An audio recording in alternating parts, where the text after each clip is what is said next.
to. Let's try Stewart, New York City, the great WABC, an independent.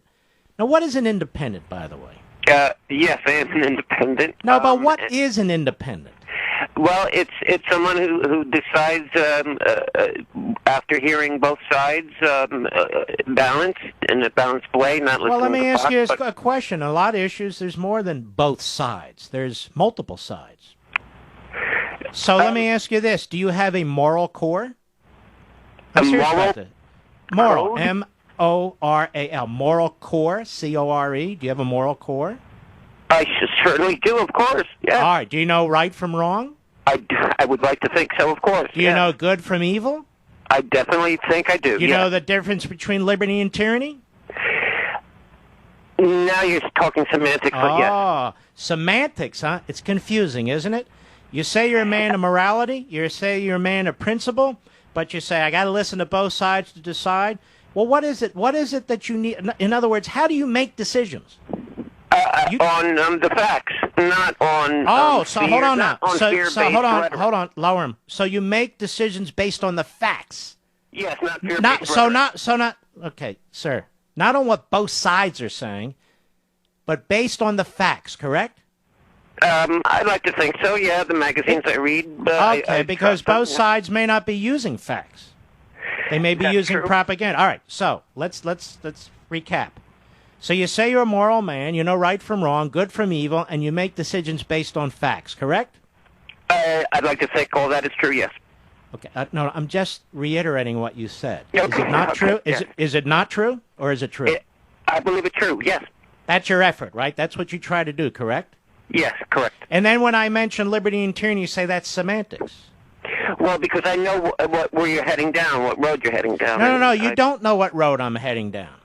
Okay, well then... Why is it that as a man of morality, a principle, who's a man based in reason and facts, when I mention liberty and tyranny, you immediately get your back up? Well, because, there's... I do believe... I'm not an advocate for tyranny. I am an advocate for liberty, yes. Okay, now what is liberty? Liberty is having the ability to live your life without fear. All right, let me help you. Is liberty and liberty, life, liberty the pursuit? Are these unalienable rights that each of us have? All right, now I'm going to carry over. We've created this foundation. We've set the stage for this. Don't hang up, Stuart. We're going to take Stuart the next after the bottom of the hour. All right, I'm dealing, yeah. I'm talking to Stuart, New York City. He's an independent. First, he said, I listen to both sides and I make a decision, but we've refined that a little bit, haven't we, Stuart? You do more than that. Yes, I believe we have, yes. All right, so go ahead. I put out the clarion call for people to call here and tell me, what are the right tax rates? When is enough spending enough? What would you cut? And your answer to these things is what? Well, the correct tax rate was really the best, the fairest under President Nixon. Are you sure you're not Joe Lieberman? I'm quite sure I'm not Joe Lieberman. Well, you sound, you definitely sound like him. May I say? You sure you're not his brother? Well, I'm sorry. Go ahead. Yeah.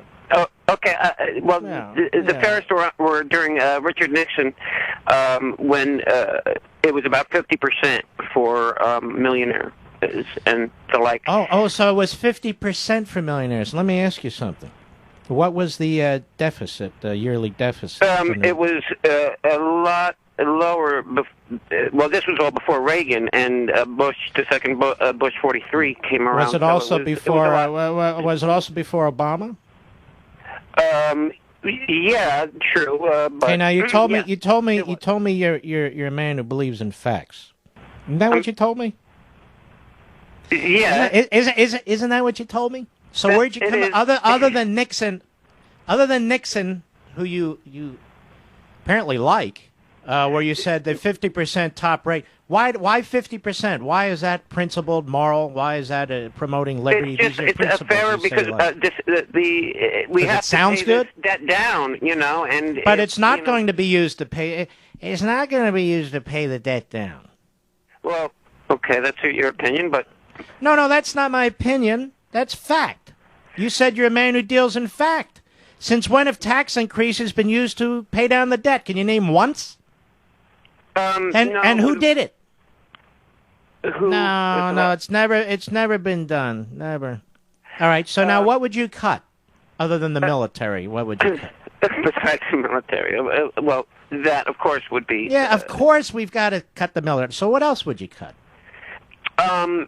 Since the military is 18... Hold on, pal. Since the military is 18% of the budget, what about the other 82%? Well, it wouldn't be... Hold on now. You're a man of principle? You told me. Fact and morality. So don't let me down now. Don't be a propagandist. You're an independent. Okay. You told me you're an independent. Now tell me, what else would you cut? What would I cut? I would cut entitlements to, like, Texaco and big oil companies. Okay. And which entitlements would those be? What in specific? After they've made record-breaking profits. Okay, but that's not outlawed yet. We're not North Korea yet. So, but I'm asking you, the loopholes, what loopholes are you talking about? I didn't say loopholes, but they receive government. They receive money from the government. How much? Hold on now. Actually, they don't. That was done away with a long time ago, Stu. Okay, so I was watching something different on C-SPAN. No, you said to me that you're not a man who likes all this rhetoric. You listen to both sides, but we refine that. No, you don't. You're a man who believes in liberty, morality, and you have principle, and you've yet to demonstrate that. Why? Because you're a liberal. Say it. I'm not an independent. I'm a liberal. Say it quickly before I hang up. All right, there he goes. All right. That's not Joe Lieberman, because Joe Lieberman's actually smarter than that, Mr. Producer.